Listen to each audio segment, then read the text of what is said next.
your answer in terms of the team with the most to gain? You could say most pressure, Yeah. like Josh No. answered, I but got most to a gain. couple. I got 3 of them for you, bud. So I think, believe it or not, I think it's the Lakers, and it's a peculiar situation. I don't think anybody thought Luka was going to be on this team come playoff time. Now, in a year or two, I think all the pressure in the world is going to be on this team to win a championship. But this year, they really don't have that pressure of, oh, you got to win. You got Luka and LeBron. It's a must-win. With how bad that situation was for Dallas and how bad of a look it was for Dallas and trading them on over to the Lakers, I think they have they're one of those teams that have the most to gain because it's kind of one of those years where it's like, all right, I don't think anyone's expecting us really to win. I mean, to Josh's point, he just came on and said Oklahoma City's been the most dominant team. From that perspective, I think the Lakers have the most to gain because the spotlight isn't on them. Number 2, I think it's the Cavs for one reason only, and maybe it's a homer reason. Get out of the shadow of LeBron. You have a chance to win a championship without LeBron and to really establish yourself as the class of the East. I mean, fair play to Josh. He says they have absolutely no chance against the Celtics. They played pretty well against the Celtics last year with Donovan Mitchell being out of games and taking them deep into a series. I understand the point. If you ask me, I still think Boston probably comes out of the East, but I don't think their class is ahead of the Cavaliers. My 3rd team, the Clippers. Everybody's doubted this team. Everybody is doubted this team. They're the little brother of the Lakers. Let's call it for what it is. I'm sorry to my Clipper fans out there. You're the little brother of the Lakers, and you're rolling into the playoffs as one of the hottest teams in the NBA. I'm not saying you got to win the whole thing, but if you win a couple of playoff series and make things interesting and upset a couple of people, you could definitely gain a little momentum. Those are my 3, Kyle. The Lakers, the Cavs, and the Clippers, who I think have the most to gain. Let's think about this for a second. I think I got 2 fronts, one on each conference.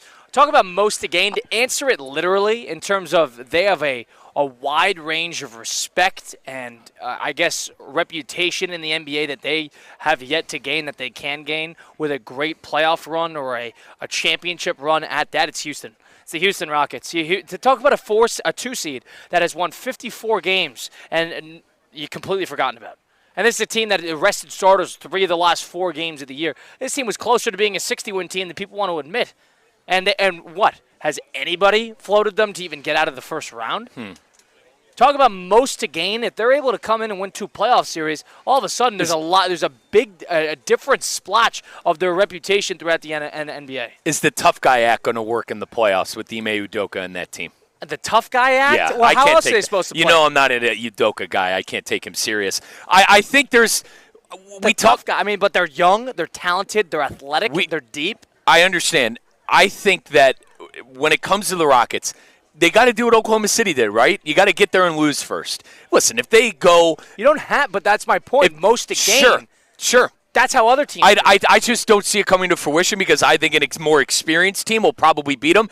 But Colin, to your point, they have young legs. They can last longer in these games. They can run the court longer in a lot of these games. I understand that point. I just think when it comes to playoff time, similar to Oklahoma City, I've been telling you how high I've been on Oklahoma City all year. But I think the likes of if you run into a Curry, if you run into a LeBron and a Luka, I mean, these are experienced players. I love SGA. He's a Kentucky guy. But is him and his, and the battalion that they got over there at Oklahoma City going to be able to compete with all-time greats like LeBron and Luka? I have my doubts. And it's the same way for me with the Rockets.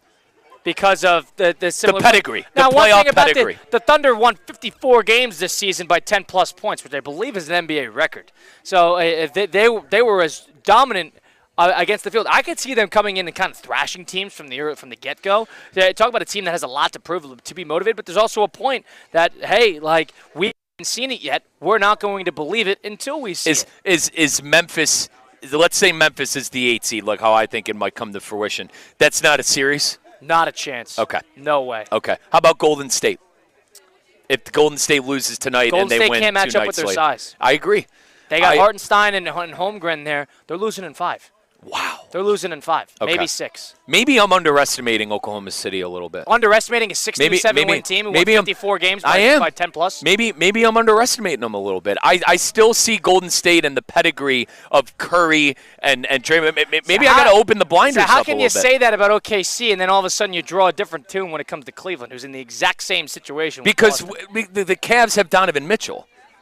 What about Donovan Mitchell? The Cavs have if Mitchell was healthy, they beat the Celtics last year. No, they don't. The guy had done a whole lot of nothing his whole NBA career. If Mitchell was healthy and played in games 6 and 7, they win. So that's my 2 cents. Not a chance. Oh, these what ifs with the Cleveland fans. How can you say that about OKC, but you can't say that about Cleveland? Oh, you haven't seen it. So same thing with the Cavs. What we saw a first round victory for them? The Cavs have went deeper in the playoffs than Oklahoma City though. They both went to the second round. So that's it. One lost to Dallas, the other lost to Boston. Both teams who met in the NBA Finals. How is that fair? So we're going to say that about Oklahoma City, but we're not going to say that about Cleveland? When there's less talent in the Eastern Conference, yeah, fair. But, I mean, my perspective is OKC, they're a weird team. They shoot a lot of free throws. They're young. They're deep. They play great perimeter defense. They have probably 3 top 10 perimeter defenders in the NBA in their lineup. But I don't think that's fair. If you want to call the experience card, then call it for Cleveland, call it for Houston, and call it for OKC. I think with how deep the West is, I guess this is my point. You could catch Boston with their pants down. You can. I hate the way they play. I don't respect the way they play. They just coasted to 61 wins. What do you mean you could catch them with their pants down? You could catch them with their pants down if they're not making their threes. And I saw the Cavs come back from 25 points down in the TD Garden this year. All right, I understand maybe playoff time, things are different. Guys are more locked in. But if they go ice cold from 3, like how they do sometimes in the games that they lose, you could catch them, and hence the term, you could catch them with their pants down a little bit, comparatively with how they play. Fair, but they're a good defensive team. They're a good coach. So are the Cavs. They're experienced. You can't call the Cavs got Allen and Mobley. Mobley should win Defensive Player of the Year this year. You can't call experience card for one side, and you can't not do it for the other. That's not fair. It's just not fair. Maybe it is the Cleveland in me, but I'm saying that the core in Cleveland has been around with that team. I mean, dude, Garland, Mobley. I know Okoro's a role player, but Okoro. 2 years. These guys have played together. Some of these guys have played together for the likes of 4 or 5 years. And what has OKC done? What has OKC done? You can't do this. You played both sides, Mike. That doesn't make any sense. You can't say that about OKC and not say it for Cleveland. That's fine. You think the experience is going to triumph all? All right, then have Boston beat Cleveland in a nice 6 games. That's fair. Most to gain for me. Talk about the team. Cavs have expectations. The OKC Thunder have expectations. The Rockets have no expectations whatsoever. That's my team that's most to gain. What do you think on the Laker take that I had, where it's not necessarily expectations this year with Luka and LeBron? When are they? But hold on a second. LeBron is 40 years old. How many of these years does he have left? I mean, I know we've been saying this since probably the turn of the decade, but at a certain point, 40 years old, LeBron's going to get sick of this. What do you want to give him a 4-year window? You're going to have to do it eventually, right? I'm saying within 3 years. With this year, not a lot of pressure, but the next 2 certainly. I see LeBron playing at a high level for 3 more years. I agree with this year because it was a midseason acquisition. It was a first-year head coach. It's not win or bust. I'm not saying that is for the Lakers. But, I mean, if you come out and lose in the first round, that's a disappointment. If Minnesota beats you in that first round, that's a disappointment. By any stretch, that is a disappointment if Minnesota is able to beat Los Angeles. And that is after losing Karl Anthony Towns and after the best midseason acquisition that we could remember in recent memory for the Lakers. If they lose to Minnesota, it's a disappointment. Second round, we could have a conversation depending on how it goes. But there's only so many years of LeBron left. There's only so many, 2, 3, maybe. It's going to be a good series, to your point. 2, 3, maybe. The Lakers and Timberwolves, that's going to be a good series. Good series indeed. And talk about a team that kind of learned how to lose and learned how to win. They beat the defending champions in 7 in an excellent series where they kicked them by 55 points in Game 6, and then they were able to beat them in Game 7. Credit to them there. So on the flip side of things. Now, they had Cat, too. They did have Cat, too. They got Julius. It's a different team. Julius Randle, another year of Finch and Anthony Edwards. We'll see.